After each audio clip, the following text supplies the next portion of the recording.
आप जो टूर लेके जाते हैं, आपका एक फोकस तो जाहिर है अच्छी सर्विसेज देना है, लेकिन आप एक्सप्लोरेशन के वाले से आप किन इलाकों में लोगों को ले जाना बेहतर समझते हैं? तो बेसिकली जो सबसे हमारा फेवरेट जो प्लेस है that is Hunza. Hunza, okay. Because लोग बहुत एजुकेटेड है, बहुत मोहब्बत से पेश आते हैं, और सबसे बड़ी बात है नीट एंड क्लीन। और वहाँ का जो लिटरेसी रेट है डैट इज़ 98.9%। मतलब वहाँ का जो एक वेटर भी होगा ना, जो आप रेस्टोरेंट में जाएंगे वो भी इंग्लिश बोलेगा आपसे। तो उसका जो इन्वायरमेंट है, वो लोगों को उनका कल्चर दिखाना हमें बहुत पसंद है, क्योंकि वहाँ के लोगों का बिहेवियर बहुत अच्छा है। अगर मैं कंपैरिजन करूँ या मरी या नारान की, वो लोग थोड़ा सा पंजाब की साइड पे आ जाते हैं तो उनका बिहेवियर थोड़ा सीज़न के अंदर थोड़ा ज़रा ऑफ हो जाता है। लेकिन अगर हुंजा और स्कर्दू भी बहुत अच्छा है, लेकिन मैं जो अगर टॉप रेटिंग करूँगा तो डैट इज़ हुंजा। एक तो खूबसूरती बहुत ज़्यादा है, वहाँ पे झील बहुत प्यारी हैं, रास्ते बहुत खूबसूरत है। काराकोरम हाईवे यानी कि पाकिस्तान के पूरी दुनिया में मशहूर है, KKH। तो बहुत खूबसूरत जगह है हुंजा। मुझे तो लगता है हर बंदे को देखना चाहिए हुंजा, जितनी खूबसूरत वो जगह है। और आपका यानी एक्सपीरियंस ये है कि हुंजा के लोग जो हैं वो और आम तौर पे जो आपने जिन दीगर इलाकों का जिक्र किया है, वो सीज़न के दौरान आपने कहा कि वो थोड़ा सा जी जी, महंगे बहुत हो ज़्यादा जाते महंगे हैं। हो जाते हैं। जैसे ही वो क्लाइंट्स की रेशो ज़्यादा होती है तो वो जो कमरा जो होता है 10,000 का, वो 30,000 पे बेचते हैं। और ये बड़ी कॉमन सी चीज़ है, ये मरी में भी होता है, नारान में भी होता है।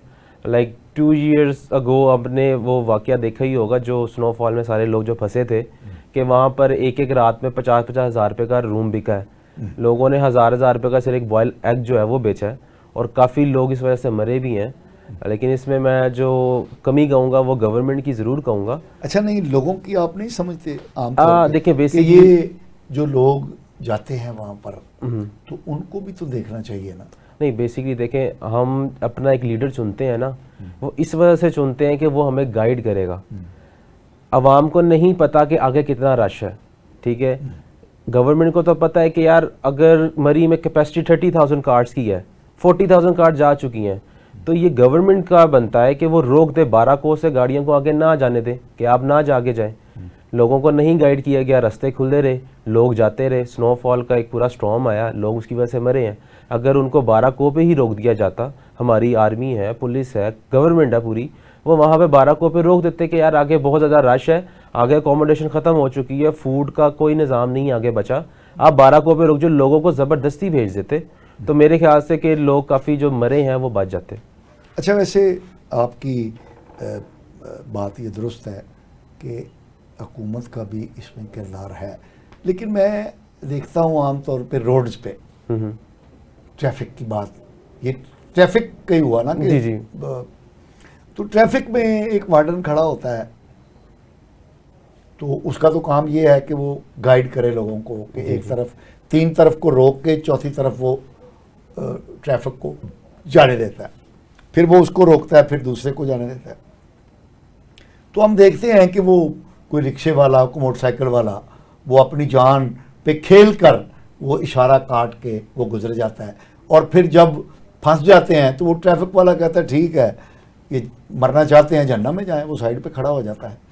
तो पब्लिक का भी रवैया, पब्लिक का रवैया तो बहुत मैटर करता है, लेकिन मेरे नज़दीक जो भी है वो गवर्नमेंट के रूल्स एंड रेगुलेशंस जो हैं वो बहुत मैटर करते हैं। अगर इतनी स्ट्रिक्टनेस होगी कि अगर पता होगा कि यार मैं अगले इशारे पे जाऊंगा, मेरे आगे बंदों ने पकड़ लेना या पुलिस वाले पकड़ लेंगे, तो एक ऑटोमेटिकली आपके अंदर एक डर पैदा हो जाता है। कोई भी कौम जो है वो बाय बर्थ जो है वो अच्छी नहीं होती, ये मेरा मानना है। डंडा आ जाइए। डंडा चाहिए आवाम को, और हमारी आवाम जो है, बल्कि पूरा एशिया ही ऐसा है कि ये डंडे के जोर पे चलेगी। अभी जैसे हेलमेट का हुआ कि जी हर किसी को चालान होगा, अब आप रोड्स पे देखते हैं कि हर बंदे ने हेलमेट पहना हुआ है। यानी बंदों की तरह नहीं, नहीं, बंदों की तरह नहीं है, नहीं नहीं, गधों की तरह इनके साथ बिहेव किया जाए, डंडा चलाया जाए। तो आपका भी यही तजुर्बा है? अब जैसे सबको पता है कि सीजन में इन एरियाज में, नॉर्थर्न एरियाज में बहुत ज़्यादा रश होगा। जैसे ईद है, हर बंदे को छुट्टी होती है, तो मुझे लगता है कि लोगों को खुद भी ख्याल करना चाहिए कि यार ऑलरेडी बहुत ज़्यादा रश होगा, हम रुक जाते हैं, लेकिन लोग भी नहीं रुकते। तो ये भी मेरे ख्याल में इसमें लोगों का भी बहुत ज़्यादा फॉल्ट है। लेकिन दूसरी साइड पर अगर गवर्नमेंट को देखा जाए तो उनको भी अपने रूल्स एंड रेगुलेशन ऐसे बनाने चाहिए कि अगर उनको लगे कि आगे कैपेसिटी ख़त्म हो गई या अकोमोडेशन ख़त्म हो गई है तो उनको पीछे ही रोक देना चाहिए। ये मेरा मानना है। ये बात आपकी असूली तौर पर दुरुस्त है कि एक आम शहरी को तो इतनी मालूमात नहीं नहीं होती। है। ये गवर्नमेंट का फ़र्ज़ है कि वो शहरियों को बताए और फिर जो शहरी वायलेशन करें जी जी। उनको बाय हुक और बाय क्रुक जो है वो रोके। अच्छा, आप ये बताइए, आपको 7 साल हो गए हैं जी जी और आप इससे खुश भी हैं। जी। आप इस शुबे में पहले ये बताइए कि मसाइल क्या क्या है? मसाइल सबसे ज़्यादा तो एक तो ये है कि एक जब लैंड स्लाइडिंग हो जाती है, सपोज मतलब ठीक है लैंड स्लाइडिंग हो जाती है तो जितना टाइम लगना चाहिए उतना नहीं लगता, बहुत ज़्यादा डिले आ जाता है गवर्नमेंट की तरफ से। Like last year I was in Hunza, मेरे साथ कुछ फॉरेनर्स थे तो हम खुंजराब पास वाली साइड पे लैंड स्लाइडिंग हो गई। ठीक है, वो फॉरेनर्स थे, उनको तो ये था मेंटली कि अभी 5 मिनट में कोई हेलीकॉप्टर्स आएंगे हमें बचा के ले जाएंगे, रेस्क्यू कर लेंगे। तो 1 घंटा गुजरा, 2 घंटे गुजरे, देवर पैनिक के पता नहीं क्या, क्योंकि वहाँ पर टेम्परेचर -4 चल रहा था और वो इतने क्यों पैनिक हो गए थे कि क्या करें, अब हम क्या करें क्योंकि हमारी गाड़ी तो फंसी हुई थी वहाँ पर। तो कोई भी नहीं आया, ऑलमोस्ट हम वहाँ पर कोई 4 to 5 आवर्स खड़े रहे, कोई भी नहीं आया -4 टेम्परेचर में। जी, वहाँ पर हम लोग खड़े रहे। फिर हमने ये किया कि मैं फोनर्स को लेकर हमने उनको रोड क्रॉस करवाई। मैंने रोड नहीं, बेसिकली जो सारी स्लाइड हुई थी, बड़ा एक मुश्किल एक डेंजरस काम था जो कि मैंने फॉरेनर्स के साथ किया। बस उनकी हालतें देख के हम तो आदी हो गए हैं ना इन चीज़ों के कि स्लाइड हो गए, हमें 10 घंटे वेट करना पड़ सकता है। लेकिन वो फॉरेनर्स तो नहीं थे, वो तो यही था कि अभी रेस्क्यू आएगी, अभी टीम्स आएंगी, हमें पता नहीं कहाँ से उठा के ले जाएंगे, बट ऐसा नहीं था। फिर उनको मैं लेकर गया, फिर स्लाइड क्रॉस करवाई, फिर वहाँ पर एक गाड़ी खड़ी हुई थी, फिर उसको मैंने रेंट दिया, कुछ स्लाइड के उस पार खड़ी हुई थी। तो फिर ये इधर वाली रह गई, इधर वाले इधर ही रह गए थे। तो फिर मेरा जो ड्राइवर्स था, फिर मैंने ऑलमोस्ट कोई मेरे अकॉर्डिंग को 7 to 8 आवर्स के बाद वो स्लाइड उन्होंने क्लियर किया। अच्छा। लेकिन वो मैं ये था कि अल्हम्दुलिल्लाह मुझे गाड़ी वहाँ उस वाली साइड से मिल गई कि मैंने फॉरेनर्स को वहाँ पर बैठाया और मैं लेकर उनको जो मेन सिटी था हुंजा का वहाँ तक ले आया। लेकिन एक बात ये थी कि एक बहुत बैड इमेज चला गया आपका कि यहाँ पर कोई बचाने नहीं आता, तो ये एक बड़ा बैड इमेज है, लेकिन गवर्नमेंट उस पर काम करना चाहिए। दूसरी बात ये कि टूरिज़्म को अगर आपने प्रमोट करना है तो ये जो आप टूल्स और टैक्स वगैरह हैं ये बहुत ज़्यादा होते हैं। मतलब आप रोड पे चलते हैं तो मतलब गाड़ियों के बिला वजह के चलान हैं, हर जगह पे आपको रोक लेते हैं कि ये चलान है वो चलान है। मतलब इससे टूरिज़्म प्रमोट नहीं होगी, आपकी एटलीस्ट डिक्रीज़ पे ही जाएगी, नीचे ही आएगी टूरिज़्म। गवर्नमेंट को चाहिए कि इस चीज़ के ऊपर ध्यान दे कि सिर्फ पैसे कमाने पे ना रहे। आई नो कि इनकरेज करे। इन्होंने गवर्नमेंट की तारीफ भी बनती है कि इन्होंने जिस तरह के रोड्स बनाए हैं, लाइक अगर हम आज से कोई 15 to 20 ईयर्स अगो बात करें तो ऐसे रोड्स नहीं थे, लोग नारान या हुंजा जाने का सोचते भी नहीं थे।